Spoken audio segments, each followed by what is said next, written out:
Bueno, para esta segunda parte y última parte de hoy, porque la tercera clase la vamos a colgar en internet porque es muy tarde, vamos a presentar al doctor Eduardo Tejado, que está a cargo de intervencionismo neurovascular en el Hospital San Martín de la Plata, en el servicio de hemodinamia, en el Hospital Español de la Plata, y próximamente va a estar a cargo de la unidad de stroke del Hospital Italiano. En breve, él nos va a contar un poco más. Y lo invitamos, en realidad, como vieron, las clases quedaron cruzadas, carótida iba con esto, y coronaria fue un tema de viaje nomás, que no nos permitió imbrincar los dos temas para que quedaran justos, ¿no? Coronaria con coronaria, pero bueno. Lo dejo en compañía del doctor Eduardo Tejada, entonces. ¿Vos querés hablar parado o acá? No, si me siento acá ya te acomodar. Ah, pues sí.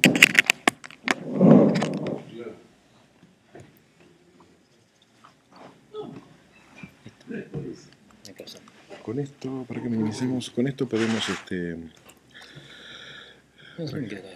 sí, prepara un minuto que vamos a sacarte para que no moleste esto. Lo vamos a minimizar porque esto es lo que está transmitiendo. No tiene por qué estar ahí. Dale. Y podés pasar con esto por adelante. Si podés señalar sentado con la manito, mejor porque, sí, mejor. Porque ven los de allá. Más fácil así.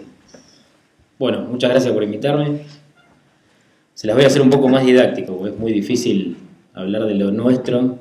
Ya vienen aburridos, así que lo más explicativo es verlo. Pensé hacerlo con casos y mostrarle qué es lo que estamos haciendo nosotros. O sea, es lo más ilustrativo. Así que bueno, stroke para nosotros, ¿qué es? Es tal cual esto. Esa imagen es lo más representativa, o sea, es un déficit agudo neurológico. El que entiende de esto sabe que es una de las peores situaciones que está pasando hoy en día. Fíjense la estadística nuestra en este país, son 150.000 muertes por año. O sea, es más que seguro, todos sabemos que es la principal causa de discapacidad, es el principal diagnóstico de los cuidados a largo plazo en hospitalarios y lo más importante es la más prevenible de las causas catastróficas, en este caso cerebrales, ¿sí? La estadística ya es cada vez más abrumante en todo esto, es lo que está publicando Circulation hoy en día. Están haciendo cada vez los trabajos más perfectos en estadística desde el 2007, que por eso es cuando empezaron.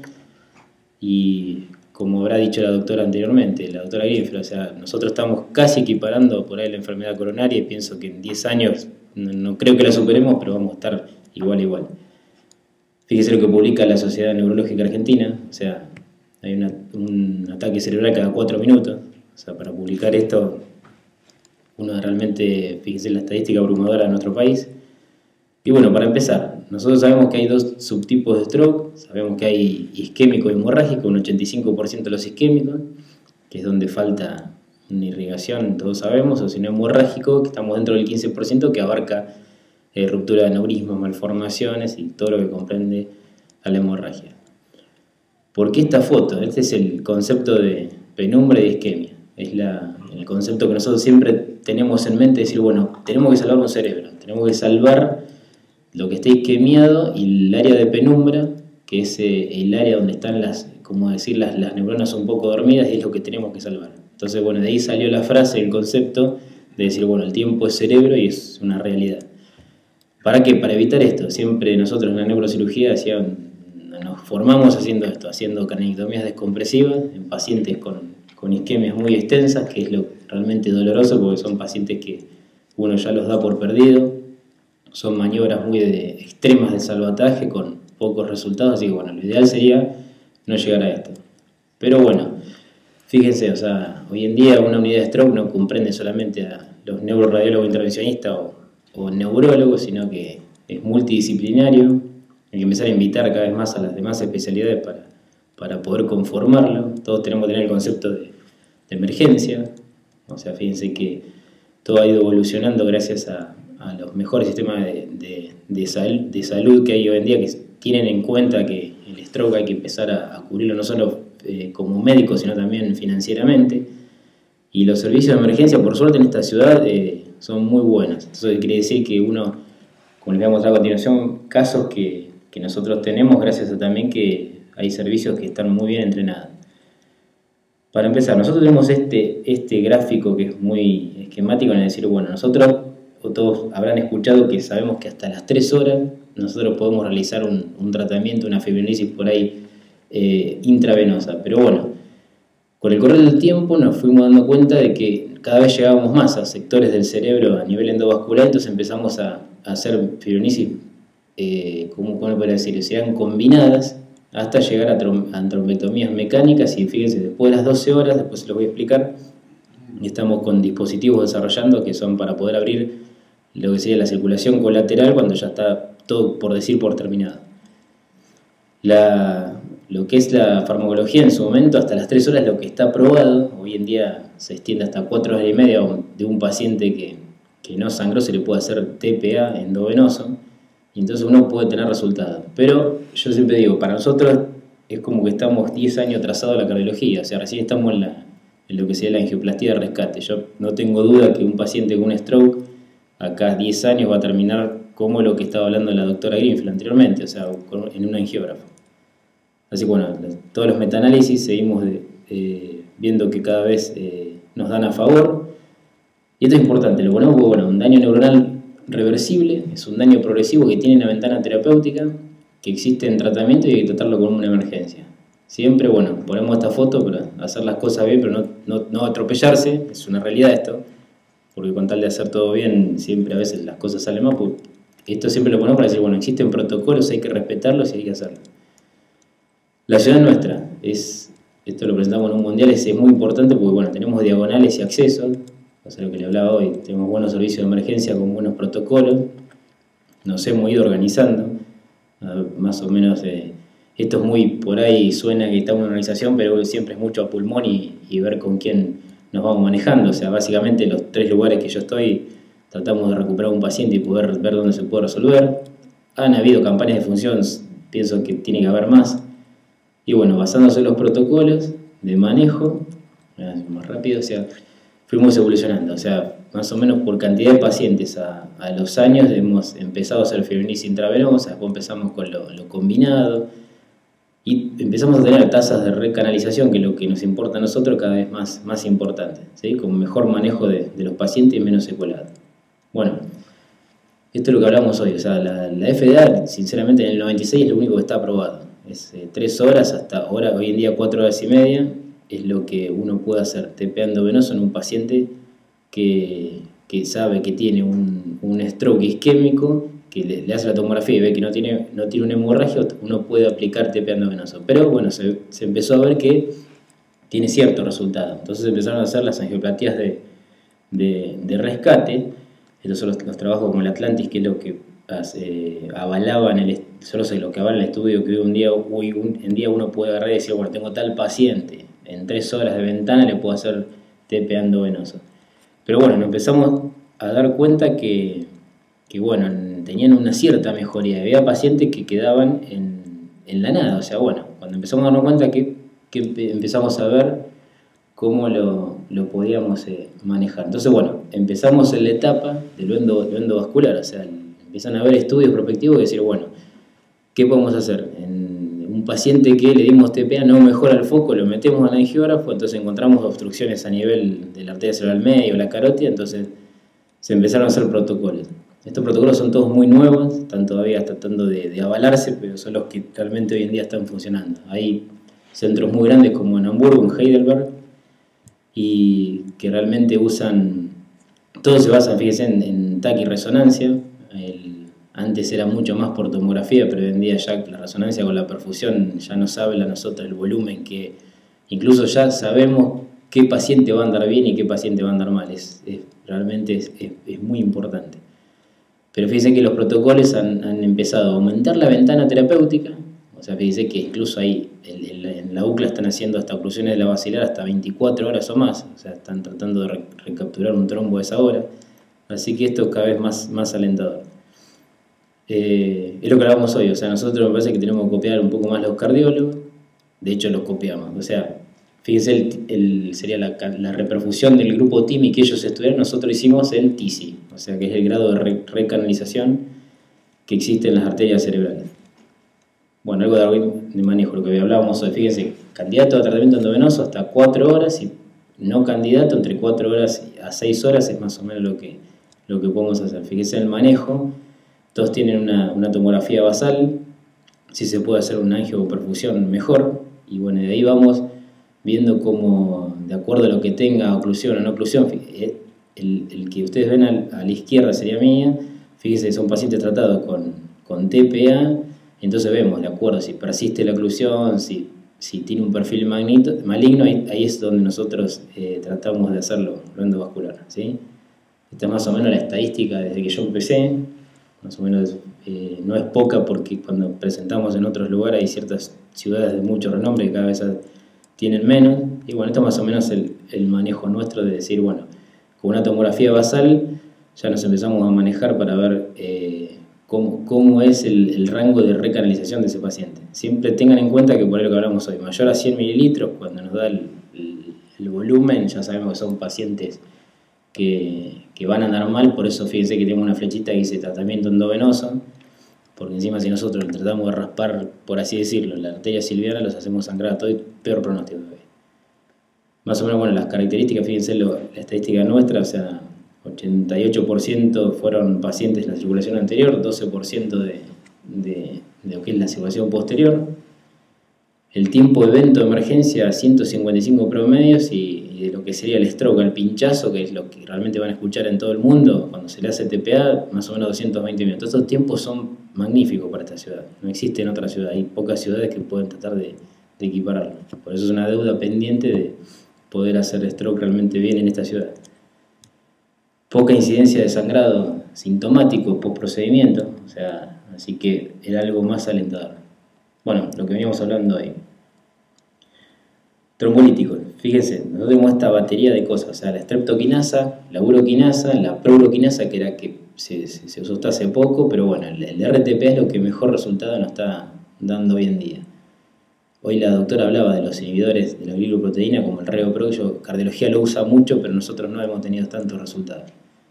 Ventaja del intraarterial, fíjense, mayor concentración en el trombo, o sea, en el trombolítico actúa directamente sobre el trombo.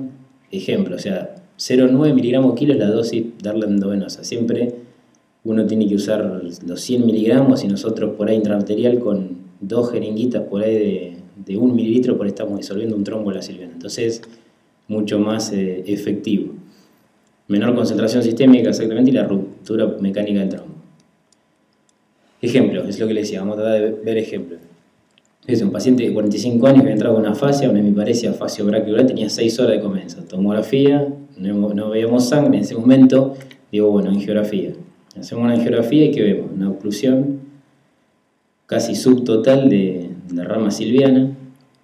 Así que bueno, ¿qué pudimos hacer? Pudimos subir al paciente y poder poner un stent chiquitito y poder angioplastiar, por así decirlo, el trombo, ¿sí? Con recuperación total del paciente.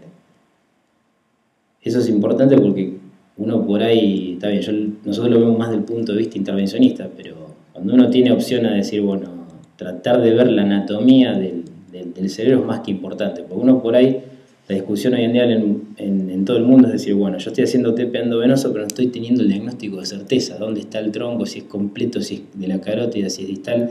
Entonces por ahí con la geografía nosotros hacemos diagnóstico y tratamiento, ¿sí? Caso 2. Paciente de 58 años con una plejía, estado apléjico, con disartria, deterioro sensorio y 5 horas de comienzo. Fíjense en geografía, oclusión completa, lo que es el ramo silviano, fíjense acá se ve, totalmente con esto, obviamente que para nosotros termina en craniectomía descompresiva, así que bueno, poder subir, fíjense la cuerdita, nosotros valemos de lo que les decía, tirar un poco de contraste con TPA dentro del trombo, empezar a disolverlo, cuerditas con balones para poder angioplastiarlo, se empieza a abrir la arteria, con un poco más de TPA, hasta que podemos recanalizarla completamente.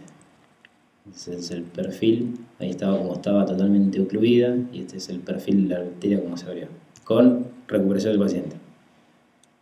Es más que importante por ahí para los pacientes, o sea, teniendo en cuenta como es las secuelas que deja esto, ¿sí? Otro paciente, fíjense que arterialmente, o sea, 70 años era con casi 4 horas de comienzo, y esto cuando nosotros vamos dentro de las 4 horas, sinceramente, o sea, hacemos esto, disrupción mecánica del trombo, y con TPA solamente uno por ahí a veces puede recanalizarlo. entonces no tenemos tanta complicación, ¿sí? Porque a veces uno por ahí, las más horas, ahora le voy a mostrar unos casos, uno tiene otros dispositivos que son de extractores de trombo, pero bueno, también a medida más ventana terapéutica, o sea, más horas cuando uno está tratando al paciente, uno está corriendo el riesgo de mayor cantidad de complicaciones. Este caso es interesante, lo tenemos porque es fíjense la edad, 35 años, mareo, cefalea, parestesias hemifaciales, que ingresa a la guardia de San Martín. Yo este chico me acuerdo particularmente porque era amigo de un técnico de resonancia, y como en la guardia medio que no le dieron atención, el amigo le dice, vení que te hago una resonancia. Le hace la resonancia, y fíjese el trombo que tenía metido en la silviana. Y ahí fue cuando, o sea, me llama él, me acuerdo, así que bueno, lo llevamos, entonces por suerte, en geografía, y con TPA solo podemos ver, fíjense la oclusión que tenía. Pero lo interesante fue el tiempo en que se trató, por eso es el más rápido que pienso que voy a tener en mi historia, o sea, cómo es cómo evolucionaba. Y bueno, después de pasar lo que es van a escuchar como que esto se habla como fibrinosis química, sería lo que es TPA y todo eso. Entonces ahora estamos en la era de lo que es la trombolisis mecánica.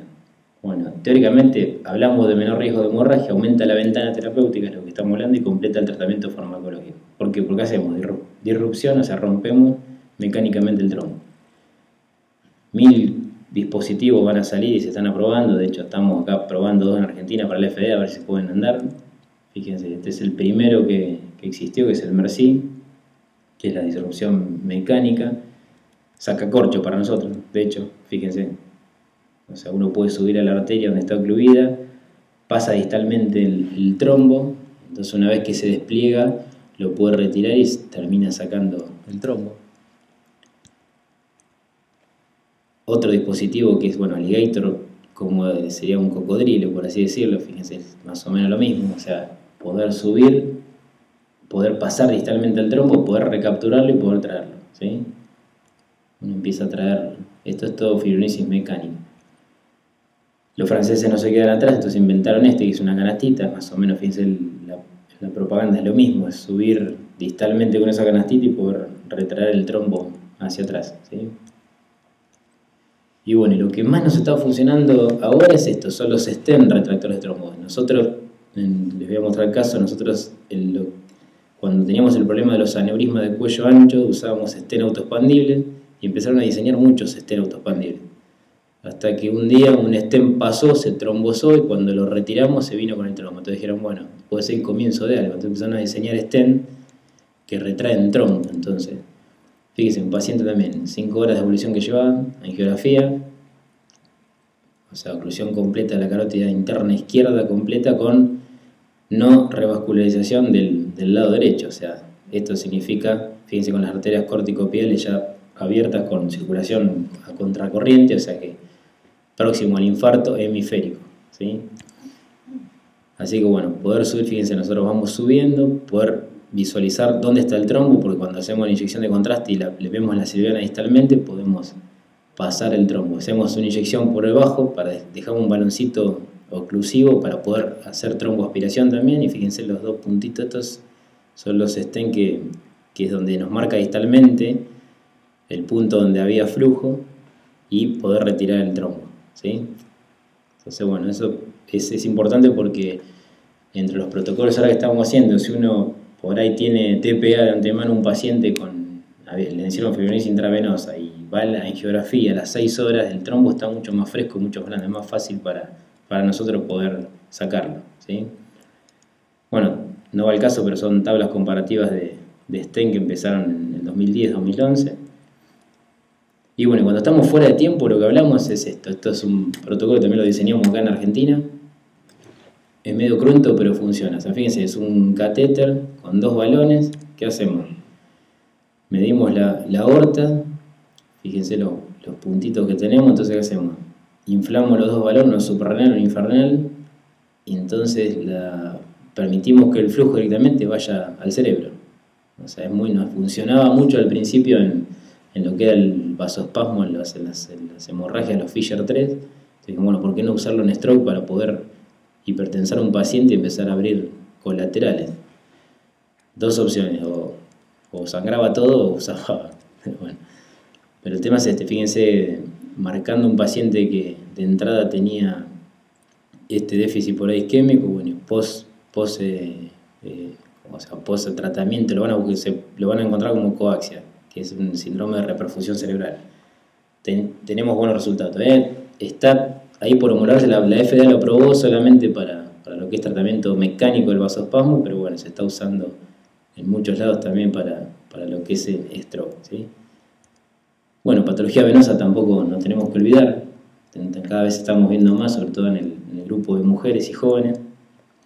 Si existe todavía la duda si es anticonceptivo y cigarrillo, pero bueno, cada vez lo estamos viendo más. Tener presente que son infartos distintos en territorio a lo que son arteriales y bueno, saber que existe la posibilidad también de pasar, fíjense en este caso como vamos metiéndonos con una cuerda con TPA y retrayendo los trombos y recanalizando de un seno hacia el otro lado, ¿sí? Uno tiene que pensarla esta patología y es frecuente, parece que no, pero es frecuente. Y bueno, hablando también de lo que es cerebral, nos empezamos a encontrar con las estenosis intracraneales. Fíjense, la estadística mundial habla del 8 al 10% de toda la cantidad isquémica. Empezamos a hacer nosotros estenosis intracerebral hasta que, bueno, salió un estudio de Sampris que directamente mató el stent, vamos a ser sinceros, porque empezaron a tener problemas en Estados Unidos con más significativo, decir, bueno, no funcionaba bien lo que era el stent intracerebral versus el mejor tratamiento médico. Pero bueno, todos sabemos lo que hacemos esto, que fue un mal diseño y cuestión de plata, como siempre, largar rápido un stent que no servía con tal de venderlo. Así que apresuraron las cosas. Bueno, ¿qué hablamos? Mala indicación, culpa del dispositivo. Fíjense, nosotros, a diferencia de cardiología, tenemos stent que son de celdas abiertas, los de celdas cerradas, recién ahora lo estamos diseñando para neurisma, que después les voy a mostrar. Pero bueno, teniendo en cuenta la estenosis intracraneal, hoy en día lo que tiene indicaciones, las que hacemos nosotros, son pacientes que por ahí se sabe que tiene una estenosis intracraneal, lo ve el neurólogo, le hace el mejor tratamiento médico, que sería clopidogrel aspirina, vamos a ser sinceros, algunos lo anticoagulan, y si en 6 meses repite el evento, nosotros tenemos que ir y ponerle un stent. Esa es la indicación por ahí, hoy por hoy en todo el mundo. Pero bueno, tiene sus complicaciones, no es fácil poner un stent en una silviana de 2 milímetros, o sea que tiene sus complicaciones. Bueno, te acuerdas la placa, la morfología, todos sabemos el tipo A, tipo B y tipo C. Esta es la estadística nuestra de las que hemos tratado, ¿sí? Nuestra cantidad de pacientes tratados, en el territorio de la circulación anterior 80%. Así, un ejemplo, fíjense, un paciente de 60 años que es verdad, tenía ataxia en 3 meses de evolución, vértigo, era un paciente conocido por un neurólogo, fíjense, él ya lo venían estudiando y tenía ya sus infartos, ya estaba bien estudiado, así que bueno, cuando hizo el déficit nos llamaron y dijimos, bueno, vamos a estudiarlo bien. Y tenía una estenosis justo en la basilar.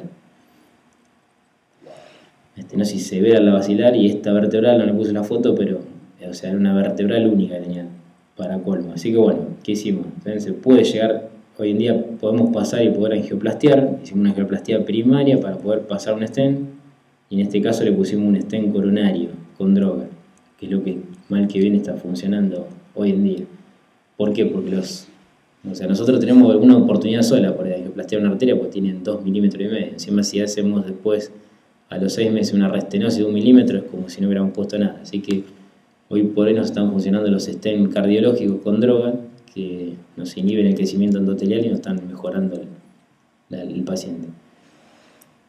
Fíjense, cuando hacemos tratamientos combinados también, paciente con un síndrome alterno que estaba anticoagulado, hizo un déficit focal y bueno, lo estudiamos, bueno, no se entiende mucho, pero es la basilar con la pica revascularizada.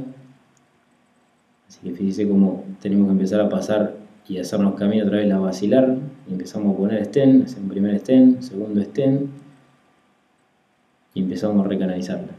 Todo esto siempre con nosotros, como hablaba al principio, es un tratamiento combinado que va con stent y vamos también con lo que es TPA, hasta que logramos la revascularización, ¿sí? Bueno, que hablamos hoy más de estenosis. Este caso es interesante porque era la silviana, fíjense, un paciente lo mismo, que tenía un déficit focal tratado con aspirina y clopidogrel. Llegó un momento que hizo la hemiparesia, la recupera, entonces dijimos, bueno, vamos a hacer algo.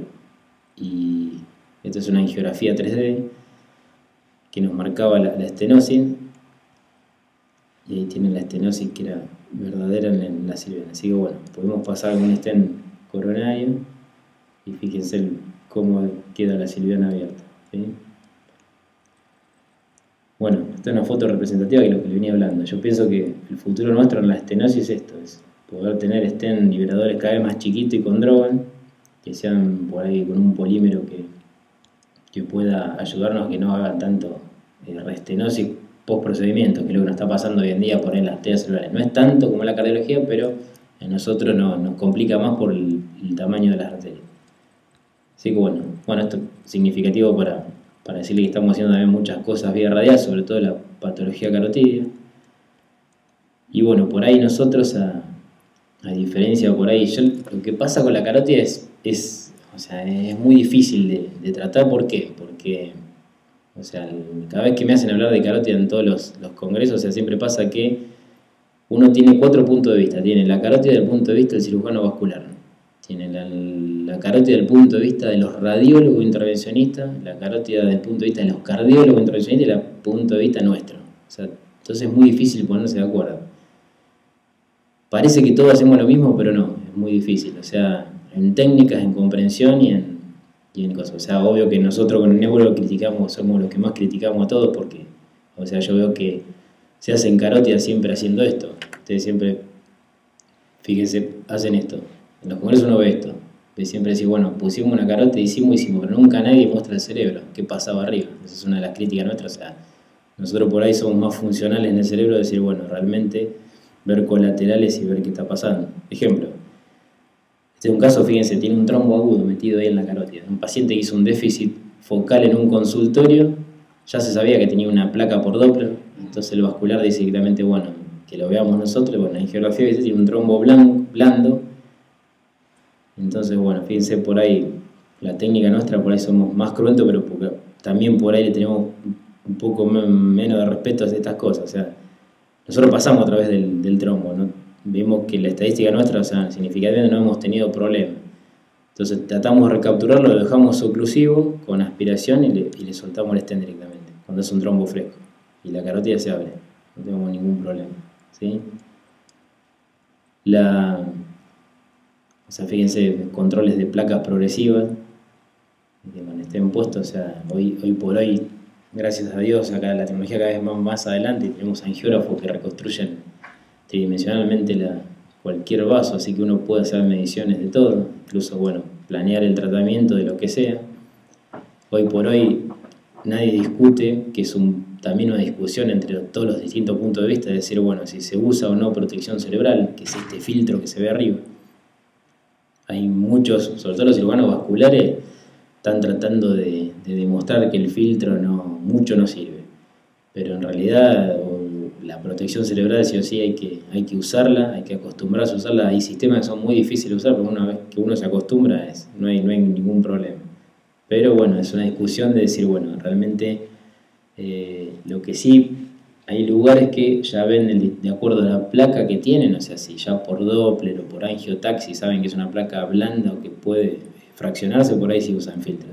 Si es una placa dura, por ahí con calcio, están decidiendo a ver si a veces se usa o no. Pero nosotros la experiencia es que en todos los lugares acá en Argentina lo hacemos por ahí. En todo el lugar que por lo menos he estado se usa filtro con protección cerebral o algún sistema de flujo reverso. Y como tenía más o menos un pantallazo de todo, también es un desafío para nosotros. Yo vengo más de la neurocirugía, lo que era la patología vascular, la hemorragia subaracnoidea, nos hablamos de cómo es de lo que es precisamente aneurisma. Es una patología que es el desafío total de la neurocirugía. Yo cuando empecé a operar un aneurisma sigue siendo difícil, pero frente a los resultados que empezamos a ver con lo endovascular fue también una de las cosas que es por eso también que lo hice. Todas sabemos las condiciones internas de una arteria, de por qué se van formando aneurismas, y ha ido variando mucho la terapia endovascular, pero hoy en día, fíjense, nosotros hablamos mucho de defecto focal y defecto segmentario. Defecto focal, hablamos de por ahí los aneurismas más chiquititos, y segmentario, cuando dice acá aneurismas fusiformes, aneurismas disecantes, de cuello ancho. Entonces, de acuerdo a eso vamos viendo cómo es la estrategia. Un caso simple de un aneurisma silviano, importa a veces, esto es representativo porque antes para nosotros en neurocirugía era muy difícil disecar por ahí los ramos distales de la silviana, pero hoy en día existen coils que son tridimensionales, o existen 20.000 formas de cosas que cada vez va avanzando más la tecnología, nos va haciendo cada vez más fácil el poner un coil y elegir el tratamiento, ¿sí? Por suerte, bueno, lo que le digo, existen angiógrafos, la mayoría tienen angiografía 3D que a nosotros nos simplifica las cosas porque ya medimos el volumen, medimos el aneurisma, entonces sabemos qué es lo que tenemos que hacer, ¿sí? Podemos colocar stent virtuales, programarlo, así que bueno, esto es bastante importante. Fíjense en patología carótida, poder comparar las placas donde están y poder ver si realmente... Porque antes el problema de la hemodinamia era decir, bueno, uno ve la luz de adentro, además no sabe en qué constitución podemos tener, pero bueno, cada vez más estamos viendo que con la tecnología nos define bien qué tipo de placa es también. Fíjense en una malformación espinal, así con una fístula dural, fíjense la imagen que tiene una 3D ahora, cómo uno puede planear el tratamiento, cómo uno puede enseguida ver cómo las arterias, incluso la más finita, ver si sale del domo, en este caso, por ejemplo, un pseudoaneurisma, que es lo que siempre se rompe y termina complicando la embolización, poder taparlo. Así que bueno, esas son cosas que es importante. Fíjese, el caso que tuvimos que había sangrado, la 3D realmente nos dio que en la primera angiografía tenía un domo, esto es la comunicante anterior. Realmente de entrada no le vimos nada, repetimos la angiografía, póngale a la semana y dijimos, bueno, vamos a tratarlo igual. Pasamos una cuerda, pasamos un stent cruzado a lo que es la cerebral anterior.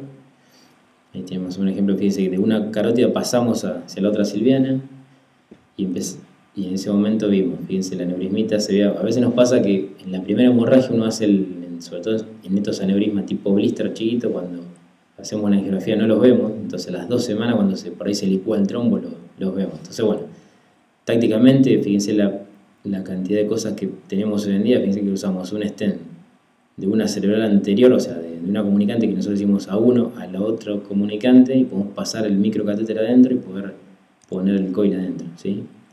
Fíjense cómo nos queda el coil de metal, fíjense las patitas del stent de una comunicante a la otra y el coil en el medio. Son los controles, así que hoy este es el seguimiento. Fíjense cómo termina trombosándose el aneurisma y si quiere el segmento queda marcado con el stent.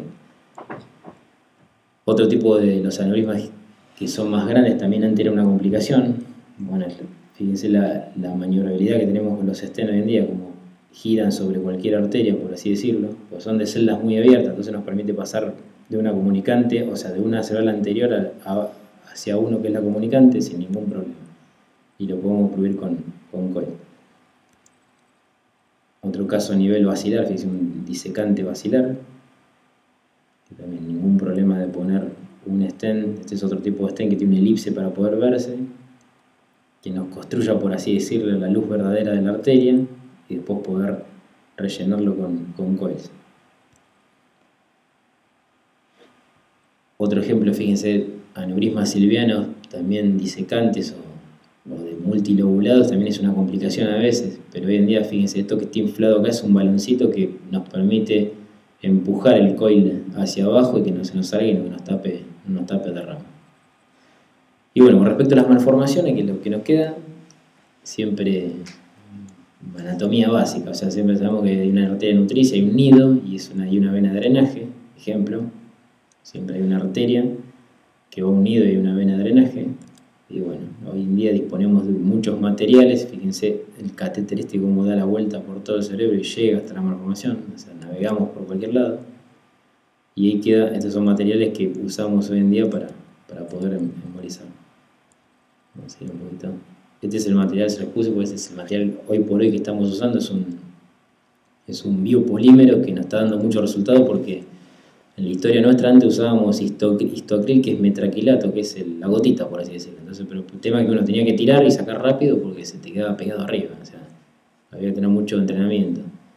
Este material nos permite por ahí con una sola inyección, en un tiempo prolongado, uno puede estar hasta media hora inyectando, entonces termina tapando toda la malformación porque va progresando. Fíjense, durante como ahí se ve chiquitito el catéter como va hasta arriba, hacemos la inyección dentro de la malformación y después empezamos a tirar y queda como es la malformación con la forma del ónix y terminamos tapándola. Es mucho más seguro, fíjense, esta malformación es una malformación pegada al tronco. Esta es la angiografía 3D primero y esta es la verdadera. Y fíjense, le damos un ramo distal de laica y bueno, fíjense que el control que uno tiene con ese material y cómo uno lo puede tapar sin hacer ningún tipo de problema, ¿sí? Y bueno, hoy en día les traje esto puesto, es el futuro nuestro. Fíjense, este era un chico joven con un aneurisma disecante silviano. Estas patologías son gravísimas por el hecho de que por ahí uno directamente tiene que, si va a operarlo, tiene que clampear la silviana y dejarlo hemipléjico, para empezar. Y segundo, si no, el tema que salvábamos esto era tratando de hacer un bypass. Estábamos 12 horas haciendo un bypass para que se tape y quede hemipléjico igual, así que el resultado siempre era muy difícil. Hoy por hoy, fíjense, es un aneurisma disecante, disecante porque es como, fíjense que es como una bolsa de sangre, por así decirlo. Fíjense la 3D como nos da, directamente la arteria abierta. Así que bueno, hoy en día, ¿qué hicimos? Bueno, tenemos esto. Fíjense, tenemos estén autoexpandibles, que cada vez son más cerrados, pero la ingeniería llegó a ser tan cerrado, pero no tan cerrado. ¿Qué significa? Que no tapa los perforantes del cerebro, pero sí suficiente para que haga esto. Fíjense cómo retiene el contraste, entonces no deja entrar más la sangre, por así decirlo, dentro del aneurisma y termina epitelizando todo el stent y reconstruye la arteria nueva. Fíjense los controles como quedan totalmente sostenido el contraste, así que bueno, nosotros le decimos stent diversores de flujo, lo van a encontrar como flow diverter, entonces lo nuevo y lo moderno nuestro, que estamos tratando aneurismas por ahí de cuello ancho, por ahí eran intratables, en el sentido de decir muy difícil de operar, muy difícil de hacerlo vía endovascular con lo convencional, con los coil, así que estos stents nos están solucionando un montón de problemas, ¿sí? Y bueno, tener en cuenta que esto es más o menos para terminar, decir, bueno, el mejor manejo de la patología vascular, obvio que lo vamos a tener una unidad de ataque cerebral, hay más efectividad en el tratamiento, disminuir la estadía hospitalaria, que parece lo imposible hoy en día, hacer un equipo interdisciplinar, reducir las secuelas y reducir costos. Eso realmente es algo importante.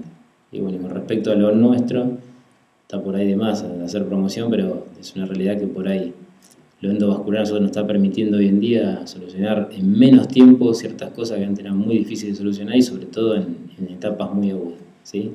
Así que bueno, muchas gracias.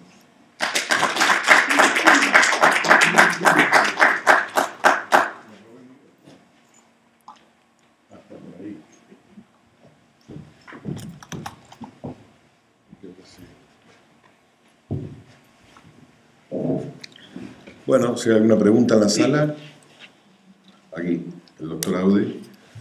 No, acá se escucha. El grito. No, pero no se escucha. ¿No se escucha? No.